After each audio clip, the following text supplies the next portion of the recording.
नमस्कार दोस्तों, स्वागत है आपका इस YouTube channel Sarwan GS classes में। आज से हम लोग चर्चा करेंगे मध्यकालीन भारत के बारे में। ठीक है, हालांकि दोस्तों इतिहास को बांटा नहीं जा सकता है। आज से हम लोग मध्यकालीन इतिहास को पढ़ेंगे, लेकिन इतिहास को विभाजित नहीं किया जा सकता है। ठीक है, क्योंकि इतिहास जो है ना क्रमबद्ध घटना का जो है क्रम वाइज क्रम का अध्ययन करते हैं, तो इतिहास को हम विभाजित नहीं कर सकते हैं। लेकिन अध्ययन को सुविधा में ध्यान में रखते हुए इतिहास को हम लोग 3 भागों में बांटे हैं। ठीक है, इन सभी के बारे में अभी चर्चा करेंगे। कौन ऐसे इतिहासकार है जिसने इसको विभाजित किया है। और हम लोग 712 ईस्वी से ही मध्यकालीन भारत क्यों पढ़ते हैं? आधुनिक भारत जो है 1857 कुछ इतिहासकार मानते हैं, कुछ जो है 1757 कुछ इतिहासकार 1707 को मानते हैं। आखिर ऐसा क्यों करते हैं? प्राचीन भारत को हम लोग 712 ईस्वी तक ही क्यों पढ़ते हैं? तो देखिए दोस्तों, जब जब इतिहास में जो है इतिहास की सभ्यता में संस्कृति में परिवर्तन दिखाई देता है, वहां के रीति रिवाज में परिवर्तन दिखाई देता है, तो अध्ययन को हम लोग सुविधा में ध्यान में रखते हुए उसको हम लोग कई सारे भागों में बांट दिए। जैसे आज से हम लोग पढ़ेंगे मध्यकालीन भारत। मध्यकालीन भारत की अगर तिथि को देखा जाए तो इसको जो है 712 ईस्वी से लेकर के 1707 या कोई इतिहासकार जो है इसको 1757 तक मानते हैं। ठीक है, या औरंगजेब की मृत्यु तक। ठीक है, 3 फरवरी या मार्च है दोस्तों, 1707 को औरंगजेब की मृत्यु हुई। ठीक है, उसके बाद से कुछ इतिहासकार मध्यकालीन भारत मानते हैं। ठीक है, और कुछ इतिहासकार जो है आधुनिक भारत मानते हैं, और कुछ इतिहासकार 1757 को मानते हैं। तो हालांकि यानी कि 712 से 1707 ईस्वी तक को हम लोग मध्यकालीन भारत क्यों पढ़ते हैं, और 712 ईस्वी से पहले हम लोग प्राचीन भारत क्यों पढ़ते हैं, इन सभी के बारे में हम लोग चर्चा करेंगे आज। ठीक है, तो हम लोग कई बार चर्चा कर भी लिए हैं, लेकिन आज हम लोग पूरा सिलेबस को देखेंगे मध्यकालीन भारत का। और आप लोग को दोस्तों इतिहास में कहीं दिक्कत नहीं हुआ होगा। प्राचीन भारत को एकदम तोड़ तोड़ के रख दिए। सिविल सेवा का कोई भी एग्जाम दीजिए आप, एक भी क्वेश्चन बाहर नहीं जाएगा आपको। ठीक है, आपका एक भी क्वेश्चन बाहर नहीं जाएगा। इतिहास में कहीं भी दिक्कत होता है तो आप लोग कमेंट कीजिए। ठीक है, कहीं हाँ दोस्तों, गलती 1-2 हमेशा हो सकता है। ठीक है, मतलब 1-2 कभी कभी गलती हो सकता है। गलतियां किससे नहीं होती, लेकिन कॉन्सेप्ट में कहीं दिक्कत नहीं होने देंगे। और इतिहास का इतना बेहतर अध्ययन करा देंगे कि आपको कहीं जाने की जरूरत नहीं होगा, आपको कहीं पढ़ने की जरूरत नहीं होगा। बस अगर आपको जरूरत पड़ेगा तो सिर्फ और सिर्फ गहराई से अध्ययन करने का, पुस्तक पढ़ने का, बाकी आपको कहीं जाने की जरूरत नहीं पड़ेगा। ठीक है, आपको सारा चीजें यूपीएससी लेवल तक की सारा चीजें यहाँ पे कवर हो जाएगा आपका। इसीलिए इतिहास में आपको बिल्कुल डरने की जरूरत नहीं है। आप कितना भी गहराई से अध्ययन कीजिए और आगे तक बेसिक चीजें आपका यही। अगर आपका हिस्ट्री से अगर पीजी भी या पीएचडी भी कर रहे हैं तो बेसिक चीजें आपका यहीं से मिलेगा। इसीलिए आप लोग प्राचीन भारत पढ़ के समझ गए होंगे कि मेरा इतिहास पढ़ाने का तरीका क्या है। ठीक है, अगर आप लोगों को दोस्तों वीडियो बेहतर लगता है तो आप लोग लाइक कीजिए, सब्सक्राइब कीजिए, आगे बढ़ाइए। ठीक है, और आप लोगों की सपोर्ट की जरूरत है। ठीक है, तो फिर हम इतिहास में और बेहतर से बेहतर कर पाएंगे आप लोगों के लिए। और ज्योग्राफी भी दोस्तों इससे भी बेहतर पढ़ाएंगे। कई सब चीजें आपका बेहतर होगा। आप लोगों को डरने की बिल्कुल जरूरत नहीं है। ठीक है, तो हम लोग मध्यकालीन भारत 712 से 1707 तक ही क्यों पढ़ते हैं? ठीक है, इन सभी चीजों को आज देखेंगे और आज इसका सिलेबस भी देखेंगे। ठीक है, तो देखिए इतिहास को हम लोग बांट नहीं सकते दोस्तों। जिस प्रकार से देखिए, मान लीजिए हमारा उम्र है, ठीक है, या आपका उम्र है। अगर आपका इतिहास को जानना है तो कैसे पढ़ेंगे? बचपन से जन्म से लेकर के अभी तक के उम्र को पढ़ेंगे। तो जन्म से लेकर के अभी तक की उम्र को जो है सुविधा को ध्यान में रखते हुए कि जब आपका जन्म हुआ, बचपन से लेकर के स्कूल जब तक, आंगनबाड़ी भी नहीं जा रहे तो वहां का जीवन अलग, आंगनबाड़ी से लेकर के स्कूल का अलग, यानी 1 क्लास से लेकर के मिडियल स्कूल तक का अलग, उसको बांट दिए। मिडियल स्कूल से लेकर के फिर पास किए मिडियल स्कूल, हाई स्कूल, फिर कॉलेज, यानी सबका, यानी आपका मतलब कि आपको सुविधा में, यानी आपका जीवन का को जो कार्यकाल है उसको सुविधा में ध्यान में रखते हुए हम लोग कई भागों में बांट दिए। लेकिन क्या आपका जीवन को काट करके रखा जा सकता है क्या? काट करके पढ़ा जा सकता है क्या? नहीं, क्रम वाइज क्रम पढ़ते हैं इतिहास को, लेकिन सुविधा हो पढ़ने में। ठीक है, जब जब सभ्यता और संस्कृति में परिवर्तन दिखाई देता है वहीं से इतिहास को बांट दिया गया है। ठीक है, तो इतिहास को बांटने का काम किए हैं एक साम्राज्यवादी इतिहासकार है जेम्स मिल। ठीक है, जेम्स मिल, उसने जो है इतिहास को उसने जो है 3 भागों में बांटे हैं। इतिहास को इसने कितने भागों में बांटे? 3 भागों में। उसने जो इतिहास को बांटा है, उसने प्राचीन काल को हिंदू काल कहा है। उसने प्राचीन काल को जो है हिंदू काल कहा है। ठीक है, मध्यकाल को उसने जो है मुस्लिम काल कहा है। मध्यकाल को उसने मुस्लिम काल कहा है। ठीक है, और चूंकि वो साम्राज्यवादी इतिहासकार है, आधुनिक काल को वो ईसाई काल नहीं कह करके वो आधुनिक काल ही कहते हैं। ठीक है, आधुनिक काल ही वो कहते हैं। ठीक है, तो अगर यही हिंदू काल को हम लोग प्राचीन काल कह देते हैं, इसको हम लोग प्राचीन काल कह देते हैं, मध्यकालीन मुस्लिम काल को हम लोग मध्यकालीन काल कह देते हैं, मध्यकालीन भारतीय इतिहास की हम बात कर रहे हैं, ठीक है। और आधुनिक को तो हम लोग आधुनिक कहते ही हैं, ठीक है। इसको और प्राचीन काल को हम लोग अनिश्चित काल से लेकर के, ठीक है, अनिश्चित काल यानी कि स्पष्ट जानकारी नहीं है कि कब से प्राचीन काल हुआ, नहीं, यानी कि मनुष्य की उत्पत्ति से हुआ, तो स्पष्ट जानकारी अभी तक मनुष्य के बारे में है ही नहीं। तो अनिश्चित काल से लेकर 712 ईस्वी तक जो हम लोग पढ़ते हैं, ठीक है, जो हम लोग पढ़ भी चुके हैं प्राचीन काल, और 712 ईस्वी से लेकर के 1760 और कोई कोई कहते हैं 1757 मध्यकालीन, और 1760 या 1757 से लेकर के 1947 यानी आजादी तक हम लोग आधुनिक भारत पढ़ते हैं। और सब कुछ अभी जो हम लोग पढ़ते हैं इसमें 1947 से पंडित नेहरू का काल को भी इसमें पढ़ा जाता है, जो सिलेबस में हम लोग का पूछा जाता है क्वेश्चन, ठीक है। तो इस तरीके से इतिहास को हम लोग 3 भागों में जेम्स मिल ने बांटा है। इसको जो है इस तरीके से किसने बांटा है, एक साम्राज्यवादी इतिहासकार है जेम्स मिल, ठीक है, जेम्स मिल। इसने अपनी इसका पुस्तक का नाम है हिस्ट्री ऑफ ब्रिटिश इंडिया, ठीक है, history of British India, history of British India में जो है इसने भारत इतिहास को 3 भागों में हिंदू काल, मुस्लिम काल और आधुनिक काल में बांटे। हालांकि हम इतिहास को बांट नहीं सकते दोस्तों। देखिए अभी तक जब हम भारतीय का इतिहास पढ़ रहे थे तो वहां पे हम लोग देखे कि अभी इस्लामिक संस्कृति भारत में नहीं है, भारत में इस्लामिक संस्कृति नहीं है, इस्लाम का आगमन अभी नहीं हुआ है। लेकिन सबसे पहली बार 712 ईस्वी में हिंदुस्तान में इस्लाम का आगमन होगा, तो एक नई संस्कृति, नई परंपरा को ये हिंदुस्तान में लेकर के आएगा। अभी तक हिंदुस्तान में सिर्फ हिंदू राजा शासन कर रहे थे, लेकिन 712 में पहली बार मुस्लिम राजा आएंगे और एक नई यहाँ पे मस्जिद का विकास होगा, इंडो इस्लामिक कला आएगा, जजिया कर लगाया जाएगा, खान पान में परिवर्तन, ये जाम सिस्टम, ये जो बिरयानी है, मतलब जितना भी इन सब चीजों का नया नया जो वैरायटी, नई संस्कृति को जन्म देगा, नई परंपरा को, पहनावा में भी चेंजिंग आएगा, ठीक है। तो एक नई सभ्यता का जब चेंजिंग हुआ, यानी कि अभी तक हिंदू संस्कृति चल रहा था और इस्लामिक संस्कृति जब आ जाएगा तो वहीं से हम लोग इतिहास को विभाजित कर देते हैं और वहीं से हम लोग क्या पढ़ते हैं, मध्यकालीन भारत पढ़ते हैं हम लोग, ठीक है। हालांकि ऐसे इतिहास को विभाजित नहीं किया जा सकता है। तो सबसे पहले हम लोग मध्यकालीन भारत का सिलेबस को देख लेते हैं कि हम लोग को मध्यकालीन भारत में कितना पढ़ना है, क्या क्या पढ़ना है, ठीक है। फिर हम लोग जो है एक एक करके अध्ययन करेंगे, ठीक है। तो इतिहास को कहीं भी आप लोगों को पढ़ना है तो एकदम खोल के रख देंगे, कॉन्सेप्ट के साथ आप लोग कंटिन्यू क्लास कीजिए, इसका नोट्स जरूर बनाइए। बाकी आप लोगों को कहीं दिक्कत नहीं होगा, किसी भी एग्जाम को आप दीजिए, सिविल सेवा का कोई भी एग्जाम दीजिए और उससे नीचे का एग्जाम के लिए आपको सोचना ही नहीं है, ठीक है। और जिनका जो है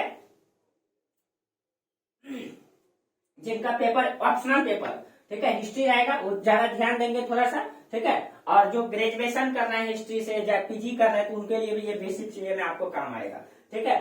और जिनको जानकारी चाहिए तो उनके लिए इतिहास तो हर व्यक्ति को पढ़ना ही चाहिए, तो जिनको जानकारी चाहिए वो तो आसानी से इनको पढ़ सकते हैं, ठीक है, उनके लिए तो और बेटर है, ठीक है। और इतिहास को जानना, ठीक है, इतिहास को जान करके हम अपने जीवन में बेहतर उपयोग इसका कर सकते हैं। देखिए अब मध्यकालीन भारत को अगर हम देखें तो इसको हम 3 भागों में इसको बांट करके देखते हैं, अध्ययन को सुविधा में रखते हुए इसको हम लोग बांट करके पढ़ेंगे, ठीक है। तो देखिए मध्यकालीन भारत को सबसे पहले देख लीजिए, पहला जो काल आता है इसमें, ठीक है, इसको अगर हम बांटे अपने तरीके से, ठीक है, ताकि सुविधा हो, तो सबसे पहले आक्रमणकारी को हम लोग पढ़ लेंगे। 3 आक्रमणकारी आएंगे, आक्रमणकारी, ठीक, देखिएगा अभी हम लोग इसको बांट देंगे। दूसरा जो इसमें हम लोग पढ़ते हैं सल्तनत काल पढ़ते हैं हम लोग, सल्तनत काल, जो दिल्ली को केंद्र मान के दिल्ली को सल्तनत बना करके दिल्ली से शासन किया, तो उसको हम लोग पढ़ेंगे इसमें सल्तनत काल में, ठीक। और तीसरा हम लोग पढ़ेंगे मुगल काल, मुगल काल, ठीक है। अभी इन सब को हम लोग देखेंगे। देखिए अगर हम आक्रमणकारी की बात करें तो सबसे पहली बार जो आक्रमण हुआ वो अरबों का आक्रमण हुआ, ठीक है। तो सबसे पहली आक्रमण किसका हुआ, अरबों का आक्रमण हुआ, ठीक है, अरबों का आक्रमण हुआ। और इसमें अरबों का आक्रमण में सबसे पहला व्यक्ति था मोहम्मद बिन कासिम, मोहम्मद बिन कासिम, ठीक है। इसने सिंध पे आक्रमण किया, कासिम। इसने कब आक्रमण किया, 712 ईस्वी में इसने आक्रमण किया और 14 तक रहा। इसीलिए 712 ईस्वी से ही हम लोग क्या पढ़ते हैं, मध्यकालीन भारत, पहली बार इस्लाम का आगमन हिंदुस्तान में हुआ था, ठीक है। ये पहला मोहम्मद बिन कासिम अरबों का आक्रमण था। दूसरा 2 तुर्क आक्रमण हुए, उसके बाद जो है 2 तुर्क का आक्रमण हुए, ठीक है। इसमें से अगर एक देखा जाए 2 तुर्क में जो है एक मोहम्मद गजनवी का, मोहम्मद गजनवी, ठीक है। और इनका सिर्फ और सिर्फ उद्देश्य था हिंदुस्तान की संपत्तियों को लूटना, ठीक है। मोहम्मद गजनवी का जो आक्रमण हुआ, इसका आक्रमण को 1027 ईस्वी 1000 ईस्वी से लेकर के, ठीक है, 1000 ईस्वी से 1027 ईस्वी के बीच में इसने कहा जाता है कि 17 बार इसने आक्रमण किया हिंदुस्तान में। इसको भी हम लोग पढ़ेंगे। 17 बार इसने आक्रमण किया और इसका उद्देश्य था सिर्फ और सिर्फ लूटना। इसने सोमनाथ मंदिर को भी लूटा, ठीक है। दूसरा जो आक्रमण हुआ इनका मोहम्मद गौरी का हुआ, मोहम्मद गौरी। और मोहम्मद गौरी के बारे में कहा जाता है, देखिए अलग अलग इतिहासकार मोहम्मद गौरी के बारे में अलग अलग लिखते हैं, ठीक है। चचनामा है, चंद्रबरदाई का लिखा हुआ, पृथ्वीराज रासो है, कई सारे पुस्तक में, और एक पृथ्वीराज विजयी है, ठीक है। इन सारे पुस्तकों में इनकी जानकारी मिलती है। मोहम्मद गौरी के बारे में कहा जाता है, बहुत सारे इतिहासकार कहते हैं कि इसने 17 बार आक्रमण किया, 17 बार। कुछ इतिहासकार कहते हैं कि इसने 7 बार आक्रमण किया, ठीक है। इधर नहीं लिखेंगे, इधर 7 बार आक्रमण किया, कुछ कहते हैं कि 2 ही बार किया, ठीक है। हालांकि जो भी हुआ हो दोस्तों, अगर इसने 17 बार किया, 7 बार किया या 2 बार किया, हिंदुस्तान की धरती में घुस करके अगर ये मारता है हिंदुस्तानी शासकों को, तो कहीं न कहीं हिंदुस्तानियों का कमजोरी को यहाँ दर्शा रहा है। और ये आपसी, यहाँ भारत के जो शासक थे ये आपसी कटुता में बने हुए थे, आपसी प्रतिस्पर्धा कर रहे थे, जिसके कारण से विदेशियों ने फायदा उठाया।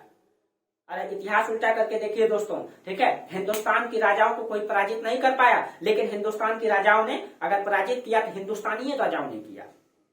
हिंदुस्तान को अंग्रेज का भी गुलाम नहीं बना पाता, लेकिन हिंदुस्तानियों की गलतियों के कारण ही हिंदुस्तान गुलाम हुआ। और आपका घर को भी कोई तोड़ नहीं सकता है, आपका घर के लोग ही आपको तोड़ सकता है, ठीक है। तो यहाँ भी वही चीज है, इतिहास यही सिखाता है हमें, ठीक है। मोहम्मद गौरी का आक्रमण जो भी हुआ दोस्तों, तो इसके बारे में कहा जाता है 1191 का इसने प्रथम तराइन का युद्ध किया, प्रथम तराइन का युद्ध, ठीक है।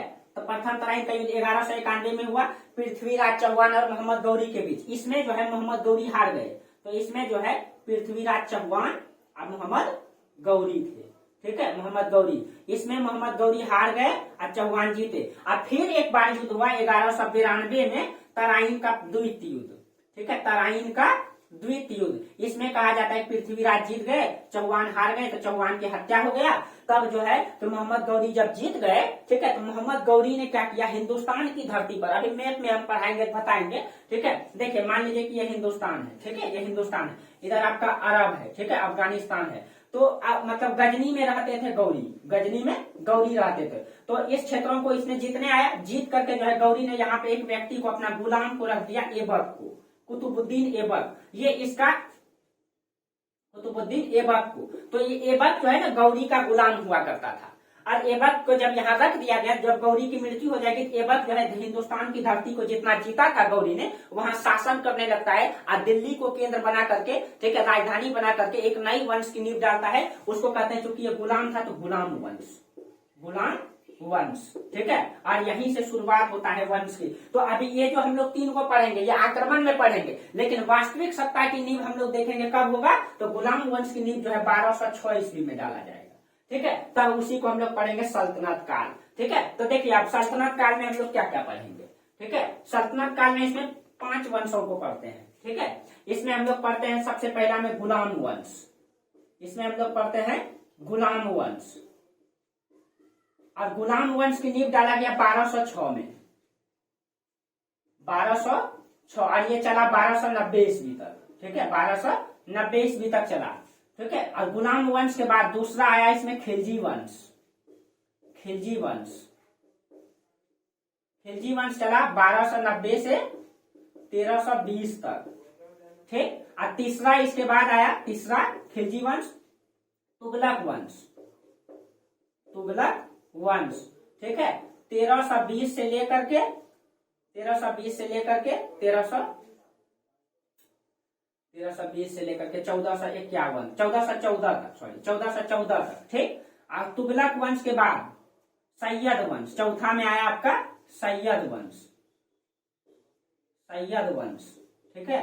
और सैयद वंश जो चला आपका 1414 से लेकर के 1451 ईस्वी तक, ठीक है। और सैयद वंश के बाद 5वां में आया लोधी वंश, लोधी वंश, ठीक है। और लोधी वंश जो है 1451 से लेकर के 1526 ईस्वी तक चला। और यही लोधी वंश का अंतिम शासक था इब्राहिम लोधी, इब्राहिम लोधी, ठीक है। इब्राहिम लोदी। और इसी इब्राहिम लोदी को फिर से हिंदुस्तान में एक आक्रमण होगा, ठीक है, जो बाबर का आक्रमण होगा और इब्राहिम लोदी को पराजित करेगा। पानीपत की प्रथम लड़ाई 1526 में जब हुआ तो इब्राहिम लोदी पराजित हो गया, ठीक है। तो फिर एक नए मुगल आए, उसको हम लोग एक नए इस्लाम आए, ठीक है, उनके बारे में हम पढ़ेंगे। बाबर, ठीक है, इब्राहिम लोदी को कौन पराजित किए? बाबर। अब बाबर ने हिंदुस्तान में फिर से एक नई सत्ता की नींव डाली, जिसको कहते हैं हम लोग मुगल वंश। तो देखिए इसको कहते हैं मुगल, इसको थोड़ा सा इधर लिख देते हैं, ठीक है। तब हम पढ़ेंगे इसमें क्या, इसमें पढ़ेंगे मुगल वंश में सबसे पहला मुगल कौन आए? तो सबसे पहले हुए बाबर, ठीक है, बाबर। ये कब? 1526 से लेकर के 1530 ईस्वी तक रहे बाबर, ठीक। अब बाबर का पुत्र हो गए हुमायूं, ठीक है, हुमायूं। हुमायूं का शासनकाल 2 है, ठीक है। इसने जो है 1530 से लेकर के 40 तक शासन किए और फिर 1556 से लेकर के 55 से लेकर के 56 तक शासन किए। यानी जो इनका बीच का जो काल रहा, यानी कब तक? 40 से लेकर के 55 तक, इसमें एक नए वंश आ गया था यहाँ पे, उसको कहते हैं सूर्यवंश, ठीक है, शेरशाह सूरी दोस्तों, ठीक है। एक ऐसा वीर योद्धा है जिसने अपने बदौलत हिंदुस्तान में फिर से अफगानी साम्राज्य की नींव डाला, ठीक है। और कहीं न कहीं पूरे दिल्ली को जीता, पूरे उत्तर भारत को जीता। और मात्र, ठीक है, 1555 से 45 तक इसने मात्र 5 साल शासन कर पाया था, ठीक है। और वास्तविक सत्ता की नींव डाल दिया था दोस्तों, राजधानी बिहार को बनाया था, ठीक है। बिहार में जो आपका रोहतासगढ़ का किला है ना, ठीक है, शेरशाह सूरी के द्वारा बनवाया गया है। और बहुत ही योगी योद्धा कहा जाता है कि इसका प्रशासन इतना चुस्त और दुरुस्त था कि इसके इतिहास में लिखा गया है कि एक जीर्णोद्धार यानी मरने वाला महिला भी जो है ना, जो मरने की कगार में है, एक पैर उसका कब्र में है, वो भी अगर सोना का डलिया लेकर के चलेगा तो उसको कोई छूता नहीं था, ठीक है। ऐसे इतिहास, तो ऐसे वीर योद्धा को दोस्तों, ठीक है, सीखना चाहिए हम लोगों को, ठीक है, ऐसे वीर योद्धा से जिनको कोई भी मतलब जागीर नहीं मिला था, अपने बदौलत इसने सत्ता की नींव डाली थी, ठीक है। तो योग्यता इतिहास हमें सिखाती है दोस्तों कि एक योग्य व्यक्ति बेहतर व्यक्ति कैसे बन सकते हैं, ठीक है। तो शेरशाह सूरी, ठीक है, यहाँ पे हम लोग पढ़ेंगे सूर्यवंश को, किसके समय? हुमायूं के समय, ठीक है। अब उसके बाद हुमायूं के बाद इसका पुत्र शासक बना अकबर। आपको पता है दोस्तों, अकबर को भारतीय इतिहास में महान शासक की दर्जा दिया गया है ना। अब इसका जो शासन काल है 1556 से लेकर के 1605 ईस्वी तक इसने शासन किया। 1605 ईस्वी तक इसको भारतीय इतिहास में महान शासक की दर्जा दिया गया है। कहीं कहीं इसने जो शासन किया दोस्तों, ठीक है, धर्म से ऊपर उठ करके शासन किया, न किसी सभी धर्म को समान प्रश्रय दिया। और भारतीय इतिहास में ऐसे राजाओं का नाम होना भी चाहिए दोस्तों, ठीक है। और अकबर के बाद का जो शासन काल है, इसका पुत्र आया जहांगीर, ठीक है, जहांगीर। ये चगताई तुर्की परंपरा से था दोस्तों, ये तुर्क थे। तो तुर्की परंपरा में था क्या कि पिता की जब तक मृत्यु ना हो जाए तब तक शासक बेटा नहीं बनेगा, और बड़ा बेटा ही शासक बनता था, जिसको औरंगजेब तोड़ेगा। जहांगीर का शासनकाल 1605 से लेकर के 1627 तक रहा है, ठीक है, जहांगीर का। और जहांगीर के बाद शासक बने शाहजहां, ठीक है। शाहजहां का शासनकाल 1627 से लेकर के 1658 तक है, 58 तक, ठीक। और जहांगीर के बाद शासक बने औरंगजेब का शासनकाल है 1658 से लेकर के 1707।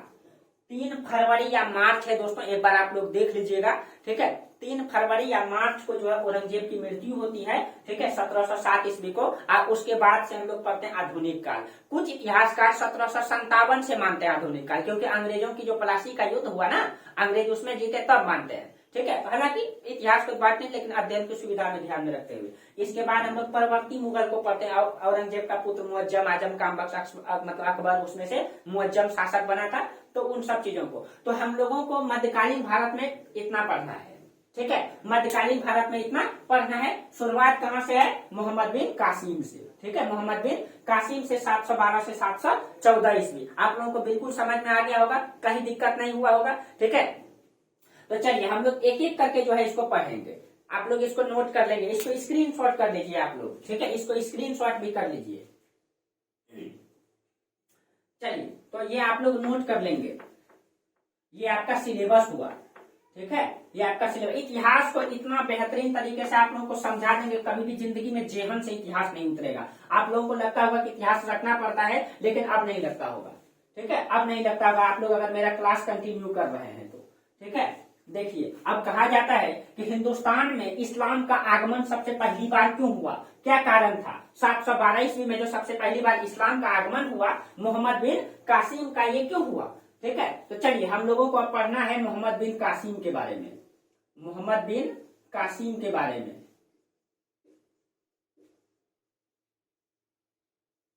और इसका शासनकाल 712 से लेकर के, ठीक है, 712 ईस्वी से लेकर के 1707 ईस्वी तक, सॉरी 714 ईस्वी तक है दोस्तों, 714 ईस्वी तक है। ठीक है, तो हालांकि मतलब कहने का मतलब है मेरा कि 712 ईस्वी में इस्लाम का आगमन क्यों हुआ, तो थोड़ा सा हम लोग इसमें समझ लीजिएगा। ठीक है, आप लोगों को इस्लाम मतलब धर्म के बारे में पढ़ा चुके हैं, इस्लाम धर्म की उत्पत्ति के बारे में पढ़ा चुके हैं। एक सेकंड दोस्तों, थोड़ा चलिए, इस्लाम धर्म की उत्पत्ति को हम पढ़ा चुके हैं। ठीक है, तो आप लोगों को समझ में भी आया होगा। इस्लाम धर्म में पैगंबर मोहम्मद साहब की मृत्यु के बाद जो है उसका जो उत्तराधिकारी हुए उनको खलीफा कहा जाता था। ठीक है, और खलीफा जो है एक समय तुर्की में रहे, एक समय दमिश्क में रहे और एक समय पहले मक्का मदीना में रहा करते थे। देखिए, इनको समझिए, पहले एक मैप बनाते हैं हम लोग एशिया का, तो ज्यादा समझ में आएगा, इतिहास को लिंक करके पढ़ाएंगे। ठीक है, अभी भारत का कंडीशन क्या है और इधर का कंडीशन क्या है। देखिए, थोड़ा सा एक मैप बनाइएगा आप लोग।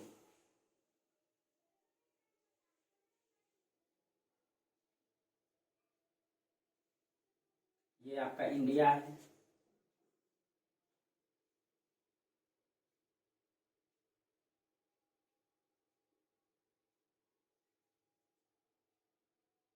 ये आपका, बस इंडिकेट कर देते हैं दोस्तों। ठीक है, ये हो गया। ठीक है, और यहाँ पे आपका इंडोनेशिया द्वीप समूह, यहाँ पे जापान, होक्काइडो, होन्शु, क्यूशु, सुको। ठीक, यहाँ पे आपका श्रीलंका। ठीक है, चलिए, ये आपका अरब देश है। ठीक है, ये आपका सऊदी अरब है, अरब देश है। ठीक है, अब देखिए, अरब से ही ये मोहम्मद बिन कासिम कहाँ से थे, ये अरब से ही थे, ये जो है अरब देश से ही थे। ठीक है, और अभी पे जैसे आप मैप को देखेंगे एटलस में, ठीक है, तो सऊदी अरब के ऊपर में जॉर्डन और इसके ऊपर में सीरिया है यहाँ पे। ठीक है, तो यही सीरिया की राजधानी हुआ करता था दमिश्क, दमिश्क। एक बार देख लीजिएगा दमिश्क कैसे है स्पेलिंग। ठीक है, दमिश्क, सीरिया की राजधानी दमिश्क। अब देखिए, आप लोगों को बोल रहे थे कि जब पैगंबर मोहम्मद साहब की मृत्यु हुई तो उनके कई सारे उत्तराधिकारी हुए ना, कई सारे, अबू बकर हुए, इन सभी के बारे में हम लोग चर्चा किए थे। ठीक है, तो यहाँ पे जो वर्तमान में जो यहाँ का जो दमिश्क में इनका खलीफा रहा करते थे। खलीफा का मतलब हो गया इस्लाम धर्म के उत्तराधिकारी जो इस्लाम धर्म को संचालित करते थे उस समय न, तो इस समय तो यहाँ पे दमिश्क में खलीफा रहते थे, खलीफा रहते थे। ठीक है, और ये खलीफा जो है इस्लाम धर्म का प्रतिनिधि थे, यानी कि इस जो इस्लाम धर्म में जो अल्लाह है, अल्लाह का ये प्रतिनिधि के रूप में यहाँ पे काम करते थे खलीफा। और इस समय जो खलीफा थे, यहाँ पे खलीफा थे इस समय, यहाँ पे खलीफा थे उस समय अल हज्जाज। ठीक है, अल हज्जाज थे खलीफा, अल हज्जाज। ठीक है, अल हज्जाज थे। और ये अल हज्जाज जो है ये किस वंश के थे, तो ये अल हज्जाज उस समय उमैयद वंश के थे, उमैयद वंश, उमैयद वंश के थे। ठीक है, उमैयद वंश के थे। और यहाँ पे इन लोगों का इस समय उद्देश्य क्या था कि हिंदू पूरे मतलब इन पूरे जहां जहां इनका प्रभाव फैलाना, इस्लाम धर्म का प्रचार प्रसार करना। तो ये क्या करते थे, खलीफा यहाँ से जो है इस स्थान से अनेक अनेक स्थान पे अपना दूत भेजा करते थे कि जाइए और अपना धर्म का प्रचार प्रसार कीजिए, यहाँ से ये भेजा करते थे। और जब वो दूत मान लीजिए कि यहाँ से एक दूत आए और यहाँ पे आए और यहाँ पे इसने इन क्षेत्रों को जीत करके और यहाँ पे अपनी सत्ता की नींव डालेंगे, तो उन राज्यों में सभी को जो है इस्लाम धर्म स्वीकारना पड़ता था, नहीं तो एक विशेष टैक्स देना पड़ता था जिसको जजिया कर कहते हैं। और जब वो बड़ी सत्ता की नींव डाल देता था तो खलीफा उनको खिलियत प्राप्त करवाता था। ठीक है, यानी कि खलीफा का आदेश लेना पड़ता था, उसका खिलियत प्राप्त होता, तब वो वहां सत्ता की नींव डालते थे। तो अभी देखिएगा इस्लाम धर्म में हम आपको जितना भी शासक के बारे में पढ़ाएंगे मध्यकालीन भारत में, देखिएगा कई सारे शासक खिलियत प्राप्त करेंगे, कई सारे नहीं भी करेंगे। ठीक है, तो यही खिलियत जो है खलीफा से प्राप्त करते थे वो लोग। अब देखिए, अब यहाँ पे दमिश्क में अल हज्जाज है, कहा जाता है अल हज्जाज का सेनापति हुआ करता था मीर कासिम, इसी का सेनापति। ठीक है, सेनापति कौन थे, मीर कासिम थे, मीर कासिम। और इसी यही मीर कासिम है जिसने कि देखिए इसका सेनापति कौन है, मीर कासिम, मीर कासिम। और यही मीर कासिम ने पहली बार हिंदुस्तान में आक्रमण किया। देखिए दोस्तों, अब याद कीजिए आप लोग, 7वीं 8वीं सदी ने 712 ईस्वी में आक्रमण किया इसने। याद कीजिए, हिंदुस्तान टुकड़ों में विभाजित है। ये जो चौहान वंश है, परमार वंश, प्रतिहार वंश, गहरवाल वंश, यानी कि हम आपको पढ़ाए थे कि याद कीजिए आप, ठीक है, हम ऐसे मैप बना देते हैं, आप याद कीजिए और प्राचीन भारत का इतिहास को उल्टाइए। ये नर्मदा नदी के दक्षिण में उस समय जो है यहाँ पे पुलकेशिन द्वितीय शासक है पूरे दक्षिण में, और पूरे उत्तर में हर्ष का साम्राज्य था, हर्ष का। और जब हर्ष की मृत्यु हुई तो हर्ष की मृत्यु के बाद गुजरात में गुर्जर प्रतिहार वंश, ये गुर्जर प्रतिहार वंश, ये जो आपका राजस्थान का क्षेत्र है यहाँ पे आपका चौहान वंश, चौहान वंश, ठीक है, और ये आपका कन्नौज का क्षेत्र में गहरवाल वंश, गहरवाल वंश, और इसके ये वाला क्षेत्र में आपका परमार वंश, परमार वंश, और बंगाल में आपका पाल वंश। इन सभी क्षेत्रों मतलब कि छोटे छोटे राजवंशों का उदय हुआ, और ये राजपूत आपस में लड़ाई लड़ रहे थे, ठीक है, ये राजपूत जो है आपस में लड़ रहे थे। आपसी कटुता, आपसी बंधुता के कारण नहीं रहने के कारण जो है इन लोगों के क्षेत्रों में आक्रमण हुआ। और इसी क्षेत्र में जो आपका सिंध है, देखिए अगर हम सिंध की बात करें तो देखिए थोड़ा, अभी वर्तमान में सिंध पाकिस्तान में पड़ता है। थोड़ा सा मैप बना देते हैं, देखिए पूरा मैप तो नहीं बनाएंगे अभी, ठीक है, बस समझाने के लिए। ये आपका गुजरात, ठीक, इधर छोड़ दीजिए। देखिए ये आपका पंजाब, मुख्य पंजाब पाकिस्तान में चल गया, मुख्य पंजाब पाकिस्तान, छोटा सा पंजाब भारत में रह गया। ये पंजाब का इलाका है, ठीक है, इसके नीचे ये सिंध का इलाका है, ये सिंध, ठीक है, ये सिंध। यही सिंध का क्षेत्रों का राजा हुआ करता था इस समय, राजा दाहिर, राजा दाहिर, ये एक हिंदू ब्राह्मण राजा थे, हिंदू ब्राह्मण राजा थे, ठीक है, राजा दाहिर। और इसकी दाहिर की राजधानी, इसका राज्य था पंजाब का क्षेत्र, ये पूरा पंजाब का क्षेत्र इसका राज्य हुआ करता था। हम एग्जैक्ट नहीं लिख सकते, इंडिकेट करेंगे इसी क्षेत्रों में था, ठीक है, एग्जैक्ट नहीं। तो दाहिर, इसका राजधानी कहाँ था, इसकी राजधानी था देवल, इसकी राजधानी कहाँ था, देवल, ठीक है, और देवल इनकी बंदरगाह भी था, आप लोग समझिएगा थोड़ा सा, ठीक है। राजधानी इसका क्या था, नहीं, राजधानी सिंध था इसका, देवल बंदरगाह था, देवल बंदरगाह था। तो अब याद कीजिए, यही है आपका सिंध का क्षेत्र, ये आपका सिंध है, ठीक है, ये आपका सिंध है, और हिंदुस्तान टुकड़ों में विभाजित है, ठीक। यही का राजा कौन है, यही सिंध का राजा है अभी दाहिर, ये एक हिंदू राजा है, ठीक, दाहिर क्या है, हिंदू राजा है। अब देखिए इस समय क्या हुआ था, इस समय हुआ ये था कि जो हज्जाज का सेनापति था मीर कासिम, इसका व्यापार होता, ये जो अरब की खाड़ी है ना, ये आपका खाड़ी है, इसको कौन सा खाड़ी कहते हैं, दिमाग से उतर गया,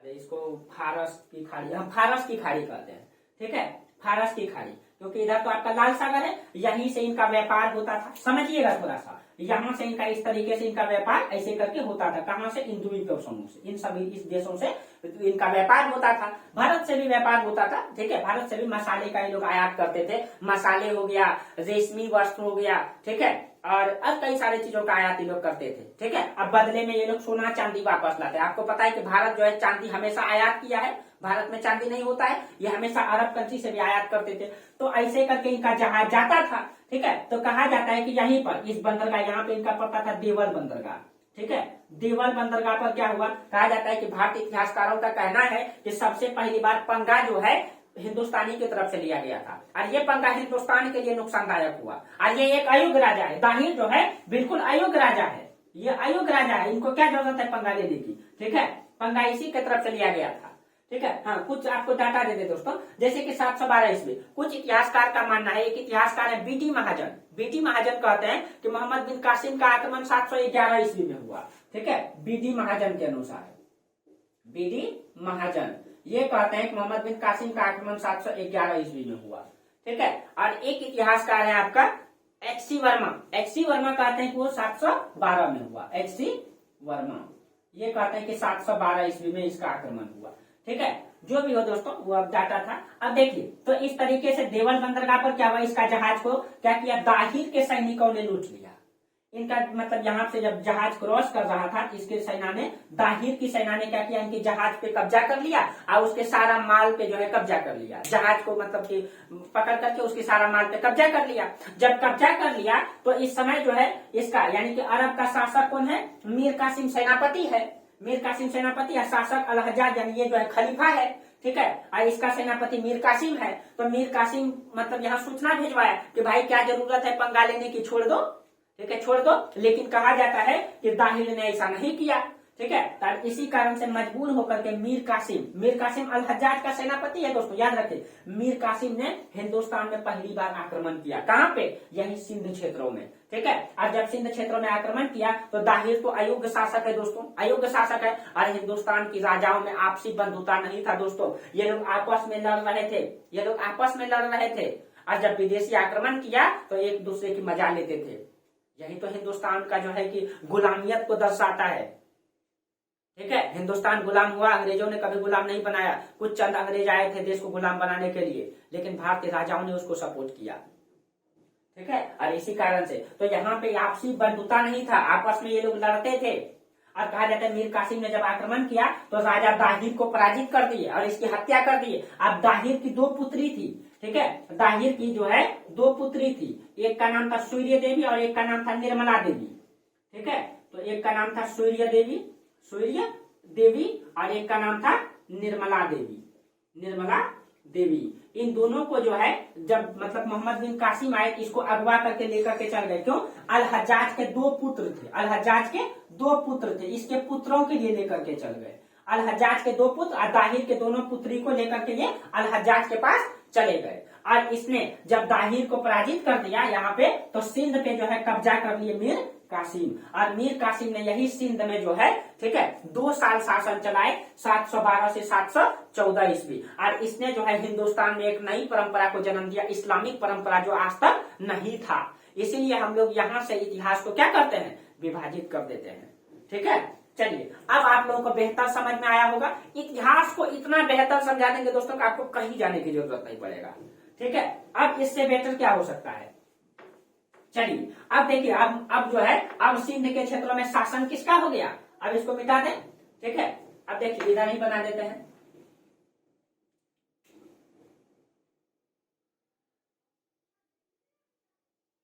अब देखिए, ये आपका सिंध का क्षेत्र है, ये आपका सिंध का क्षेत्र है, ठीक है। अब सिंध किसके अधीन हो गया, अब सिंध में आ गए कौन, अब सिंध में आ गए मीर कासिम। अब देखिए, अब सिंध में आ गए मीर कासिम। अब देखिएगा थोड़ा सा, ठीक है। अब मीर कासिम 712 ईस्वी में आए और 14 तक रहे। अब देखिए, अब इसने जो है हिंदुस्तान में जब आए तो ये तो इनका मकसद भी था कि हिंदुस्तान में जो है इस्लाम मतलब की सत्ता को प्रसारित करना, नहीं प्रसार करना, यहाँ पे अपनी संस्कृति का विस्तार करना। जब मीर कासिम आए तो अभी इन्होंने यहाँ पे घोषणा किया कि देखिए, अभी तक यहाँ की जनताओं के बीच में आकर के बोले वो कि देखिए, अभी तक आपकी यहाँ की सुरक्षा की जिम्मेवारी दाहिर के पास था, लेकिन अब मैंने इस क्षेत्र को विजित कर लिया है, जीत लिया है, इसीलिए अब यहाँ की यानी कि सिंध की जनता की जिम्मेवारी मेरे हाथों में है। और आप लोग अगर इस राज्य में रहना चाहते हैं, ठीक है, तो मैं इस्लाम हूँ और जो इस्लामिक राज्य में रहेगा या तो वो इस्लाम स्वीकार कर लीजिए या तो वो क्या कीजिए, या तो एक टैक्स दीजिए। तो इसने जो है एक टैक्स लगा दिया इस क्षेत्रों में। ये बोले कि अगर इस राज्य में आप रहेंगे तो अब ये इस्लामिक राज्य हो गया, और इस्लामिक राज्य में गैर इस्लाम लोग नहीं, यानी कि जो इस्लाम को नहीं मानते वो नहीं रहेंगे। अगर वो रहेंगे तो एक विशेष टैक्स देंगे, उसको कहते हैं जजिया टैक्स, यानी जजिया कर लगाया इसने, ठीक है। तो सबसे पहली बार हिंदुस्तान की धरती पर जजिया टैक्स लगाने वाला शासक मीर कासिम ही है, ठीक है। इसने बोला कि अब हर व्यक्ति को क्या करना पड़ेगा, जजिया टैक्स देना पड़ेगा, जो इस्लाम धर्म को नहीं मानते हैं, और जो टैक्स नहीं देना चाहते हैं वो इस्लाम धर्म को स्वीकार कर लें। इसने ये भी बोला, कुछ ऐसे भी व्यक्ति जजिया कर, इसने आमदनी का 1/2 से 2/3 लगाया।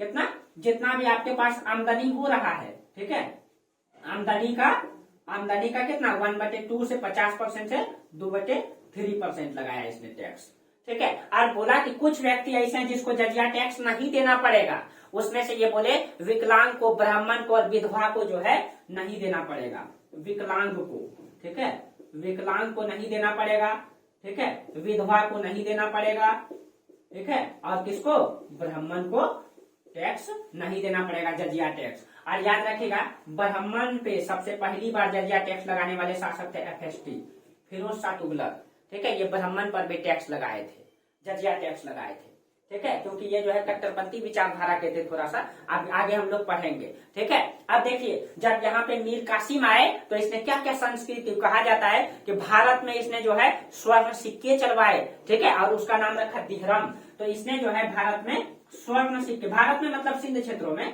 ठीक है, स्वर्ण सिक्के चलवाए इसने। जिसका नाम क्या था, दिहरम। ये क्वेश्चन पूछा जाता है दोस्तों, दिहरम।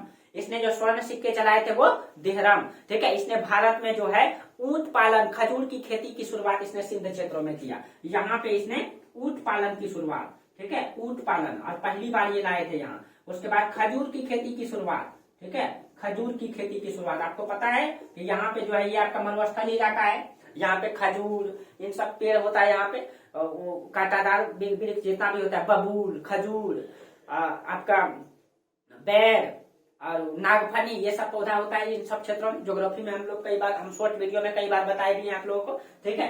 तो यहाँ पे ऊंट पालन, खजूर की खेती की शुरुआत इसने किया, ठीक है। तो कहा जाता है कि दाहिर हारे क्यों दोस्तों, और मतलब मीर कासिम जीते क्यों? तो कहा जाता है कि मीर कासिम, आपको पता है अरबी घोड़ा बहुत ही फेमस होता है, अरबी घोड़ा बहुत ही फेमस होता है, तो इसने घोड़ा का इस्तेमाल किया था, उस अरबी घोड़ा का जो 360 डिग्री घूमने में समय भी नहीं लगाता है। और जबकि दाहिर हाथी का उपयोग किए थे। हाथी धीरे धीरे घूमता है, जब तक हाथी घूमता था तब तक घोड़ा 360 डिग्री घूम करके भाला या तलवार मार देता था, इससे सैनिक मर जाता था, ठीक है। तो जीतने का एक कारण था कि दाहिर ने जो है, ठीक है, दाहिर ने हाथी का प्रयोग किया, और जबकि मोहम्मद बिन कासिम ने घोड़े का इस्तेमाल किया। ये भी हारने का एक कारण था, ठीक है। और दूसरा कारण था भारतीयों में आपसी जो है, आपसी मजबूती नहीं दिखाना दोस्तों, यानी कि आपसी बंधुता नहीं दिखाना, आपसी संघर्ष दिखाना। ये हारने का मुख्य कारण ये भी रहा, ठीक है। जब मोहम्मद बिन कासिम आए तो इसने, कहा जाता है कि भारत के 2 पुस्तकों को इसने जो है ट्रांसलेट करवाए। भारत के 2 पुस्तकों को जो महत्वपूर्ण माना जाता है उनको ट्रांसलेट कराया, एक चरक संहिता और एक पंचतंत्र, ठीक है। तो इसने जो है 2 पुस्तक, ठीक है। तो आपको पता है कि 2 पुस्तक में एक आपका है चरक संहिता, और आपको पता है कि चरक संहिता चरक ने लिखा है, ठीक है। कुषाण वंश के शासक कनिष्क के समय ये चरक जो है एक चिकित्सक थे, और इसी ने लिखा है चरक संहिता। और दूसरा पुस्तक है विष्णु शर्मा का पंचतंत्र, ठीक है। इसको किसने लिखा है? विष्णु शर्मा ने, विष्णु शर्मा।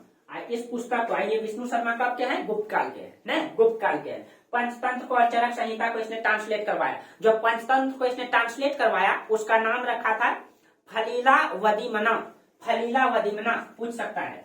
देखिए फलीला वदीमना एक ही में है, ठीक है। फलीला वदीमना नाम रखे इसका, ठीक है, फलीला वदीमना नाम रखे, ठीक है। चलिए अब इस तरीके से हो गया, ठीक है। हाँ, अब उसके बाद ये काम किए मोहम्मद बिन कासिम ने हिंदुस्तान में, ठीक है। और कहा जाता है अंत में क्या हुआ था दोस्तों, अंत में कहा जाता है ये सूर्य देवी और निर्मला देवी बहुत ही तेज थी। हुआ ये, ठीक है, हुआ ये कि कहा जाता है कि इन दोनों ने षड्यंत्र रची। देखिए इन दोनों को दाहिर की बेटी थी और इसको अगवा करके लेकर के गया अल-हज्जाज के लिए, यानी अपने गुरु के लिए, ठीक है, अपना मालिक के लिए, सूर्य देवी निर्मला देवी को। लेकिन इन दोनों ने क्या किया कि मोहम्मद बिन कासिम के खिलाफ षड्यंत्र रचे थे। इन दोनों ने बोला, अल-हज्जाज के पास इन दोनों ने बोला कि महाराज हमको आपके पुत्रों के लिए लाया है, लेकिन अल-हज्जाज ने आपके साथ धोखेधारी किया है, आपके साथ गद्दारी किया है। हमारा आबरू तो वो पहले ही लूट चुका है, और आपके पुत्रों के लिए ला करके दिया है, यानी कि आपके साथ धोखा किया है, ठीक है। तो कहा जाता है दोस्तों कि मोहम्मद बिन कासिम जो है बहुत ही योग्य व्यक्ति था और अपने मालिक के प्रति वफादार था। वो ऐसा नहीं किया था, हालांकि इन दोनों ने फंसाई, ठीक है, ऐसा नहीं किया था। तो कहा जाता है, कुछ इतिहासकार लिखते हैं कि मोहम्मद बिन कासिम को अल-हज्जाज ने क्या किया, मतलब कि मृत्यु दंड की सजा सुनाया। लेकिन कुछ इतिहासकार ये लिखते हैं कि नहीं, मृत्यु दंड की सजा नहीं सुनाया था। मोहम्मद बिन कासिम इतना मतलब कि वफादार था, उसने अपनी वफादारी को साबित करने के लिए खुद अपना गला काट करके अल-हज्जाज के चरणों में रख दिया था कि मैं आपके प्रति जिंदगी भर वफादार हूँ, आपका नमक खाया हूँ और आपका वफादारी कभी नहीं भूलूंगा, ठीक है। तो कहा जाता है खुद अपनी गर्दन उतरवा करके और अल-हज्जाज के पास रखवा दिया था, ठीक है। और इस तरीके से इसका शासनकाल जो है 714 ईस्वी में क्या हो गया, समाप्त हो गया, ठीक है। इस तरीके से इसका शासनकाल 714 ईस्वी में समाप्त हो गया। और इससे क्वेश्चन ये पूछा जाता है जो आपको ध्यान में रखना है, ठीक है। तो दोस्तों मध्यकालीन भारत यहाँ से शुरुआत। अब हम लोग दूसरा आक्रमणकारी कौन पढ़ेंगे, मोहम्मद गजनवी को पढ़ेंगे और मोहम्मद गौरी को पढ़ेंगे, फिर सल्तनत काल की शुरुआत हो जाएगा, ठीक है। तो देखिए इतिहास को बेहतर तरीके से समझिए, जानिए, इसको कहीं नहीं रटना है, कहाँ रटना है इतिहास को, बस आप लोग मैप को क्लियर कर लीजिए, इतिहास कहीं रटने की जरूरत ही नहीं है, ठीक है, इतिहास को रटने की जरूरत ही नहीं है, ठीक है। देखिए अब इस तरीके से इनका शासनकाल मोहम्मद बिन का मतलब कि मोहम्मद बिन कासिम का शासनकाल खत्म हो गया। ठीक है, लेकिन जब मोहम्मद बिन कासिम आया तो पहली बार हिंदुस्तान में जजिया कर लगाया और इस्लामिक परंपरा को जन्म दिया। यहाँ पे जब वो आए वो इस्लाम थे। अभी तक यहाँ पे जो हिंदुस्तान में मस्जिद नहीं हुआ करता, इसने मस्जिद बनवाई नमाज पढ़ने के लिए ना। धार्मिक व्यक्ति है भाई, नमाज पढ़ने के लिए जाए, आप ही लोग जाते होंगे, कहीं करते ही होंगे। ठीक है, कहीं घूमने चल गए तो वहां मंदिर ढूंढते हैं, पूजा करते हैं, जो भी जिस धर्म से है भाई आप लोग, ठीक है, वो करते हैं। तो ये लोग भी यहाँ पे पहली बार एक नई संस्कृति को जन्म दिया, नई सभ्यता को जन्म दिया। इसीलिए हम लोग यहीं से क्या पढ़ते हैं, मध्यकालीन भारत को पढ़ते हैं। ठीक है, अब आप लोग बताइए इसमें क्या रखने की जरूरत है, कुछ भी नहीं, और समझने की जरूरत है। ठीक है, इतिहास का इस तरीके से तोड़ तोड़ करके आप लोग को क्लियर कर देंगे, कहीं डरने की जरूरत नहीं है। ठीक है, चलिए तो आज हम लोग का टॉप क्लास जो यहीं तक रहने दीजिए। ठीक है, फिर हम लोग अगले क्लास में इससे आगे चर्चा करेंगे मध्यकालीन भारत को अब बेहतर तरीके से, और आप लोगों का जो अब अलग से एक प्लेलिस्ट फिर से बना देंगे मध्यकालीन भारत। ठीक है, और प्राचीन भारत को यही ड्रॉप कर देंगे। ठीक है, तो चलिए दोस्तों आज यहीं तक रहने दीजिए, और आप लोगों को क्लास मेरा बेहतर लगता है तो दोस्तों आप लोग सपोर्ट जरूर कीजिए, आगे बढ़ाइए, शेयर कीजिए जिस जिस ग्रुप में आप लोग जुड़े हुए हैं। ठीक है, और इतिहास का फिर बेहतर अध्ययन हम लोग साथ मिल करके करेंगे। ठीक है, चलिए आप लोग मेरा पूरा वीडियो देखते हैं, इसके लिए आप लोगों को बहुत बहुत धन्यवाद। Thank you.